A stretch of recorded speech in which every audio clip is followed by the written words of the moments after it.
میری طرف sir thank you so مچ. ہم نے آپ کی یہاں بھی جو آپ کے نکات تھے ہم نے وہ بھی سنے. اوور آل جو پاپولیشن کے حوالے سے گفتگو ہوتی ہے, کیا چیلنجز آپ دیکھ رہے ہیں؟ جیسے آپ سے پہلے وزیر خزانہ صاحب نے بھی کہا کہ اب پہلے کیا ہوا اس کو چھوڑیں, آگے کس طرح بڑھنا ہے ہمیں وہ دیکھنا ہوگا.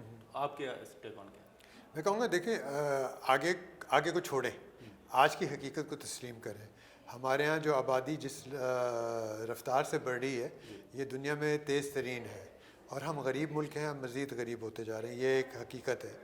اور میرا خیال ہے کہ یہ جو آبادی کا مسئلہ ہے اور بہت سارے مسائل جو پاکستان میں ہیں, وہ اگر آپ عورتوں کو آگے نہیں لے کے آئیں گے, اور اس کا مطلب یہ ہے کہ تحفظ دیں خواتین کو, ان کو روزگار دیں, ان کو فائنانسز دیں, ان کو ٹرانسپورٹ دیں, ان کی مدد کریں, تو پھر آپ دیکھیں گے کہ یہ خاص طور پہ جو آبادی کا جو مسئلہ ہوتا ہے وہ ظاہر ہے گھر سے شروع ہوتا ہے. تو اگر خواتین آگے کام کریں گی, اگر اپنے بچوں کو اگر کچھ آمدنی ہوگی, بچوں کو پڑھائیں گی, تو تعلیم ہوگی, صحت بہتر ہوگی, اس سے بہت فرق پڑ جائے گا. تو میرا خیال ہے کہ ہمیں یہ جو نمبرز کیے جاتے ہیں نا, ہماری گروتھ ریٹ اتنی ہے, وہ بے معنی ہوتی ہے جب تک آپ یہ نہیں دیکھیں گے کہ اس سے اثر کیا ہو رہا ہے, وہ کتنی نیچے تک جا رہا ہے, جو اس کا اثر اس کا پھل کہاں تک جا رہا ہے. تو اس لیے میرا خیال ہے کہ اگر ہمیں ذرا ہٹ کے ذرا سوچنا چاہیے. لیکن سر یہ جو نمبرز کی آپ نے بات کی, آپ سمجھتے ہیں کہ نمبر پہ بھی تو ایک بڑی بحث ہوتی ہے نا, اختلاف رائے بھی آتا ہے کہ یہ نمبرز درست نہیں ہیں. آپ سمجھتے ہیں کہ واقعی جو نمبرز آبادی کے حساب سے سینسس کے دوران آتے ہیں وہ درست نہیں ہے؟ اگر ہم دیکھیں کراچی کی بات ہوتی ہے, ہمیشہ بڑی بحث ہوتی ہے.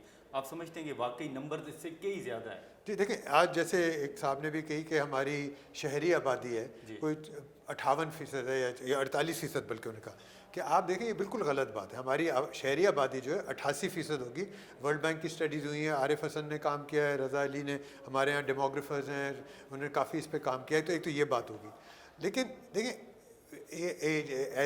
میں اکانومسٹ ہوں, تو ہم ڈیٹا دیکھتے ہیں, ڈیٹا ہم دیکھتے ہیں, ہمیں پتہ ہوتا ہے کہ کہیں نہ کہیں ڈنڈی ہوئی ہے, ڈنڈی ماری گئی ہے. ہم کہتے ہیں چلو ہم اسیوم کر لیتے ہیں کہ ڈیٹا جو ہے اس میں کافی چیزیں گیپس ہوتی ہیں, مسائل ہوتے ہیں, لیکن ایک ٹرینڈ دیکھا جاتا ہے.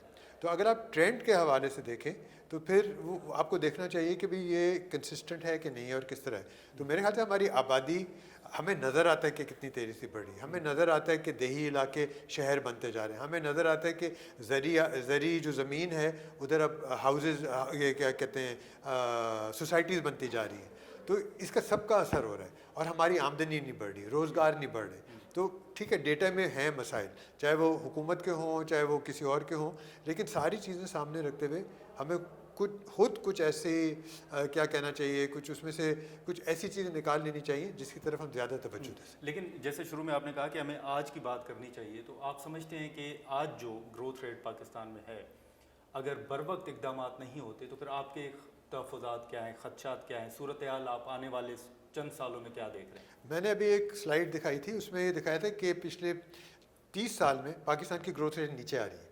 ایک سال اوپر ہو جاتی ہے, ایک سال نیچے ہو جاتی ہے, لیکن اوور آل ٹرینڈ جو ہے یہ آپ کسی اسٹیٹ بینک کی رپورٹ کھول کے دیکھ لیں, آپ کو پتہ چلے گا ہماری گروتھ ریٹ نیچے آ رہی ہے. ٹھیک ہے, اور آبادی کی سطح کے برابر ہوگی. تو آپ یہی سوچیں اگر آبادی بڑھ رہی ہے اور اگر ہماری گروتھ نہیں بڑھ رہی تو پھر وہی لوگ جو ہیں وہ غربت کی سطح سے نیچے جائیں.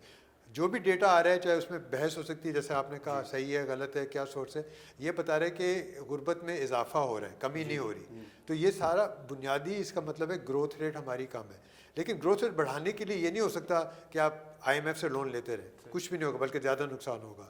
آپ دیکھیں ہماری بے روزگاری کی جو شرح ہے ابھی جو آئی ہے پچھلے 21 سال میں سب سے زیادہ ہوئی ہے. تو یہ ان چیزوں کی عکاسی کرتی ہے کہ ہم گروتھ ریٹ پہ توجہ دے رہے ہیں, لیکن گروتھ ریٹ کہاں سے آ رہی ہے, کیا ہو رہی ہے, اس کا اثر کیا ہو رہا ہے, اس کا انجام کیا ہو رہا ہے, اس پہ بالکل بات نہیں کر رہے. سر حال ہی میں اگر آپ دیکھیں ورلڈ بینک کی رپورٹ, پھر IMF کی رپورٹ, جی اور پھر لیبر سروے جو ہے, کتنے نوجوان جو ہے ملک کے اندر بے روزگار. بالکل بالکل یہی بتا رہے ہیں کہ دیکھیں اب اگر یہ دیکھیں جو بھی ملک میں ہو رہا ہے سیاسی طور پہ, اگر یہ کہتے ہیں مستحکم ہے, اسٹیبلٹی, اور بھی سیاسی اسٹیبلٹی بھی, عسکری اسٹیبلٹی بھی, اکانومی کی اسٹیبلٹی, جب اسٹیبلٹی آ جاتی ہے پھر وقت ہوتا ہے کہ چلو آگے بڑھیں, کچھ ایسے فیصلے کریں جو ماضی میں نہیں کیے.